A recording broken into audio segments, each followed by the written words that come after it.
Salut les passionnés, Jonathan de la chaîne Spirituosité. Aujourd'hui, je vois des produits canadiens. Merci à Marc, mon ami, qui m'a rapporté ça directement de la distillerie en Ontario. Donc, on a un petit voyage de vacances. Quand il était à la distillerie, il m'a proposé de ramener quelques produits. J'ai commencé ma dégustation avec le produit qui est le Double Oaked, qui est un whisky canadien avec un double vieillissement, dans le fond. C'est que ce qu'ils font, c'est un mash bill. La composition des grains, c'est ils font des whiskies différents. Donc, ils vont faire fermenter et distiller du whisky fait avec de l'orge, pas de l'orge, pardon, du rye maltais, donc du seigle non maltais et du maïs. Ils distillent ça puis ils font vieillir ça séparé. Ensuite, ils travaillent un assemblage. Une fois que l'assemblage est fait, ils le mettent dans d'autres barils pour terminer le vieillissement. Et le deuxième baril utilisé pour le deuxième set de barils utilisé pour faire le double oak, c'est des fûts de chêne américains qui ont recarbonisé l'intérieur. Donc, ils reprennent des torches pour rebrûler l'intérieur du baril, pour aller rechercher plus de charbon, la partie carbonisée. Et là, ils vont le remplir de whisky pour terminer le vieillissement. Fait que souvent, ça vient donner des notes. En fait, le charbon de bois filtre beaucoup. Le whisky va enlever beaucoup d'arômes plus intenses puis un peu plus robustes. Fait que ça va souvent le rendre plus soft, un peu plus doux. Puis aussi, peut-être aller chercher, exposer une nouvelle partie du bois, du chêne. Puis aussi, va donner peut-être des petites notes un peu, des fois, de carbonisation dedans ou de fumée, ou tout dépendant. Là, ça arrive que ça donne ça. Donc, pour le 99 normal, c'est un whisky super abordable, 35 $. Donc, il ne faut pas s'attendre à la grosse affaire. Par contre, quand même, super bien. C'est vraiment très, très vanille. Vanille un petit peu métallique, saveur simulée de vanille. Avec du chêne quand même en masse. C'est un beau chêne, même voir des petites notes d'érable ou de sirop d'érable dedans. Avec un petit peu d'épices, mais c'est vraiment pas très intense comme épices. Là. Au nez, c'est vraiment très en rondeur, très caramel simple, sirop de poteau, sirop simple. Fait que, tu sais, c'est. Puis un petit peu de grain aussi. Il y a un peu de céréales, genre céréales, miel. Ouais. Mais c'est très doux. Je l'ai comparé pour m'amuser avec le baril caché. Et il est plus vanillé, sucré que le baril caché. Il n'y a pas un petit peu la petite portion fruitée du baril caché. Tu sais, il y a un peu le spectre d'arômes est un peu plus concentré vers le chêne, l'érable, le sirop, puis les arômes sucrés, vanillés. Là.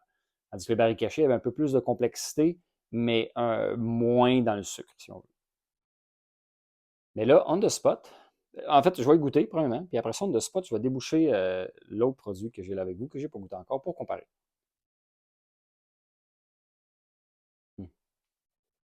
On reste un peu dans le même principe en bouche. Moins rond, un petit peu moins rond, un peu plus épicé. Donc, un peu moins.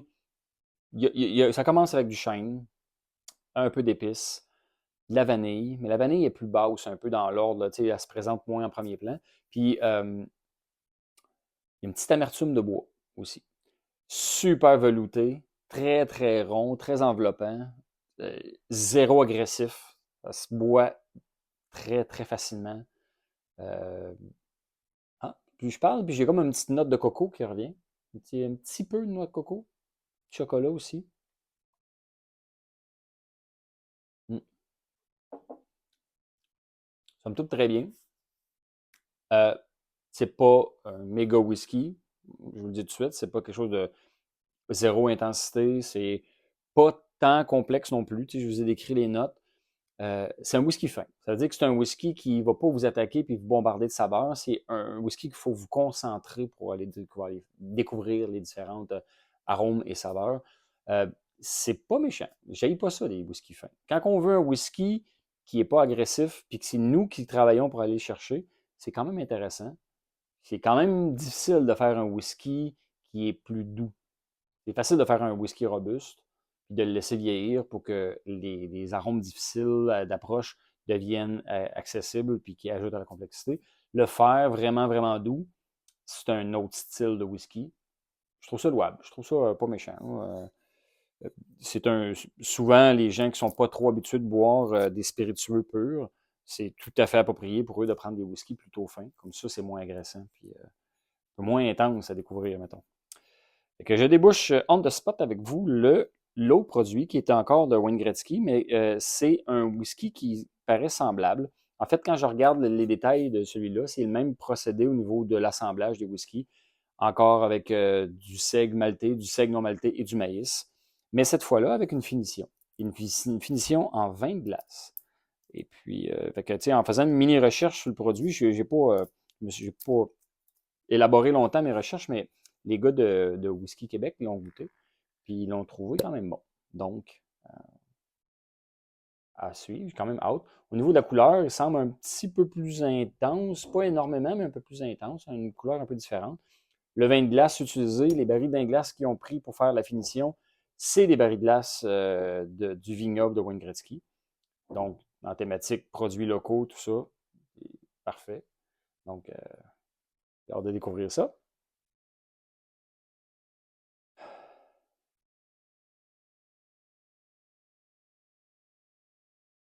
Hmm. Au premier abord, il y a plus de vanille. Je pense qu'il gagnerait à respirer un peu parce que là, j'ai beaucoup d'effluves d'alcool. Juste pour, j'ai oublié de le dire, mais celui-là est à 40% d'alcool, celui-là à 41,5%. À peu près le même taux.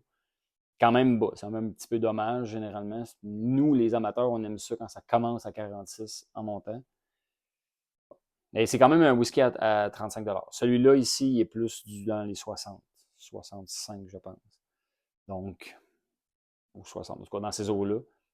Un peu plus cher, mais quand même pas dispendieux du tout, là.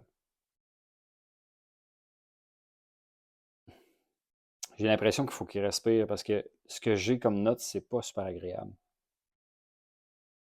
Un, j'ai une petite brûlure d'éthanol. J'ai de la vanille, mais métallique, désagréable. Puis un petit arôme de brûlé, genre vernis brûlé. Je pense que derrière ça, il y a des belles arômes, mais j'ai une barrière à passer, là. C'est justement des whisky de grosse qualité qu'on est habitué de voir. Généralement, il n'y a pas cette barrière-là. Ah.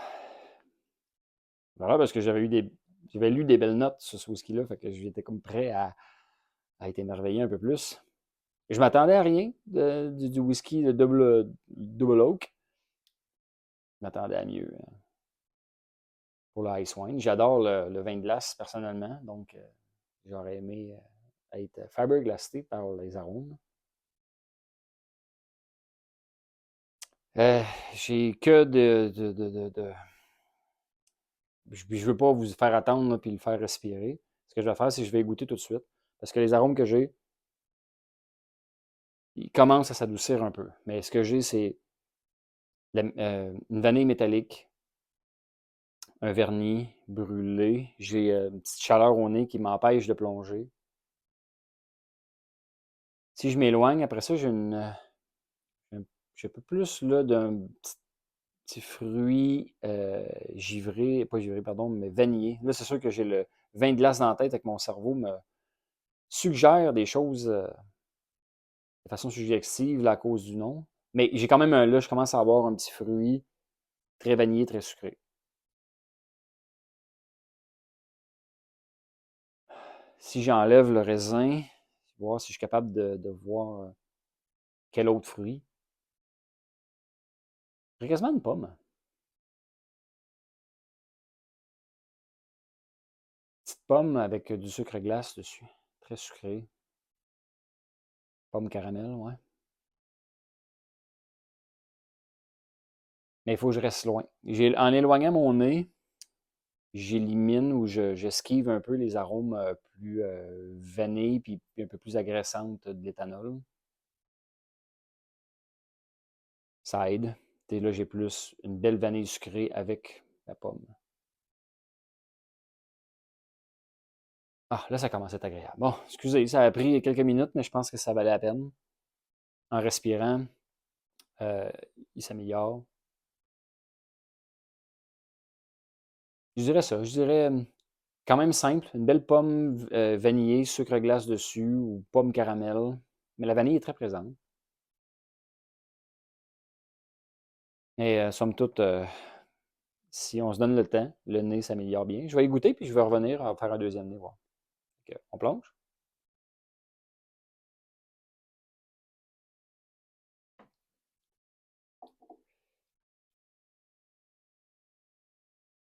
Vanille, très dessert.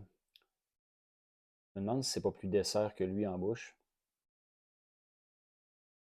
Un peu plus vif, un peu plus la brillance du fruit. Fait que je pense, je vais retourner à lui, là, juste pour voir. Ouais. Il se ressemble au nez, là. Il y a une bonne ressemblance. Je me demande si en bouche, il y a une similitude.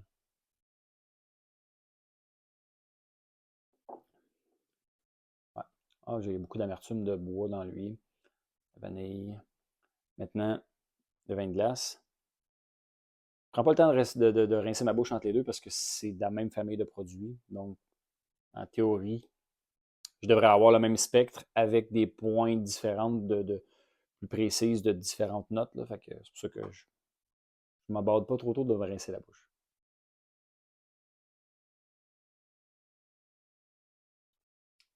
Ah, oui. Oui. Il y a moins d'amertume, plus fruité. Quand même subtil les différences. C'est pas le jour et la nuit entre les deux. Il y a une petite différence en bouche, il est un peu plus fruité, un peu plus vif, moins juste gros sucre vanillé.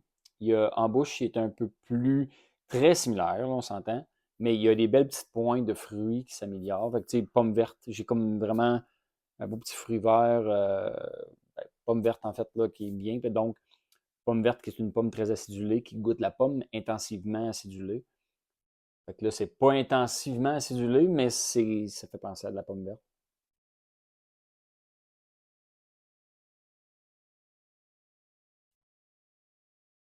Ah, oui, quand même. Quand même bien, quand même très agréable. Mais c'est ça, c'est pas le jour et la nuit entre les deux. Euh, c'est sûr qu'entre les deux, c'est après avoir respiré, j'ai l'impression que le vin de glace est quand même un peu plus agréable. Mais pas des whiskies achetés par terre, mais quand même une belle petite expérience intéressante. Quand même des produits canadiens, des produits locaux, faits et élaborés, assemblés en Ontario, donc c'est très louable. Personnellement, je n'aurais pas choisi la façon de distiller et de faire vieillir les grains séparés pour faire un assemblage par la suite. Toutes les expériences que j'ai des distilleries canadiennes qui font ça m'ont laissé un peu pantois, m'ont laissé un peu déçu. Je pense qu'il faut travailler sa composition de grains ensemble pour faire un produit, faire des tests une fois qu'on a trouvé un bon mash bill qui nous convient, qui est notre couleur et qu'on aime, qu'on travaille après ça avec ce mash bill-là dans différents fûts pour faire un vieillissement, toujours en utilisant des alambics, pas des alambics en colonne, en utilisant vraiment un pot style qu'on appelle, donc vraiment un alambic qui marche par batch. C'est les alambics les plus simples, mais qui donnent des whiskies beaucoup plus coffrés, beaucoup des belles saveurs rondes et intenses. Donc, c'est ma préférence. Mais je sais qu'au Canada, les grandes distilleries, les grosses distilleries qui font beaucoup de volume, ils vont avec des alambics à colonne, des coffee still qu'on appelle. Puis, ils font des bons produits, c'est hyper rentable, c'est hyper efficace aussi au niveau de l'énergie, au niveau du produit. On a beaucoup plus d'alcool pour la même batch de grains. Fait que je peux comprendre que économiquement, puis au niveau de l'efficience, c'est le meilleur alambic.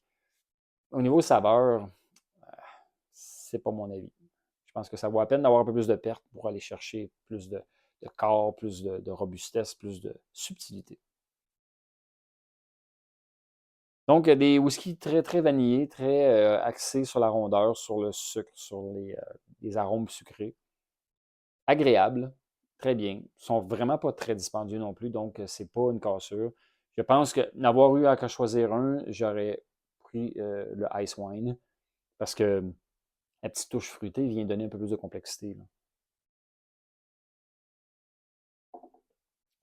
Donc voilà, un petit on the spot sur ce produit-là en le comparant avec un produit similaire, plus core range, bas de gamme ou entrée de gamme de leur distillerie. Donc, si vous passez là-bas, allez faire un tour. Mon ami m'a envoyé des photos de la distillerie. C'est une super de belles installations.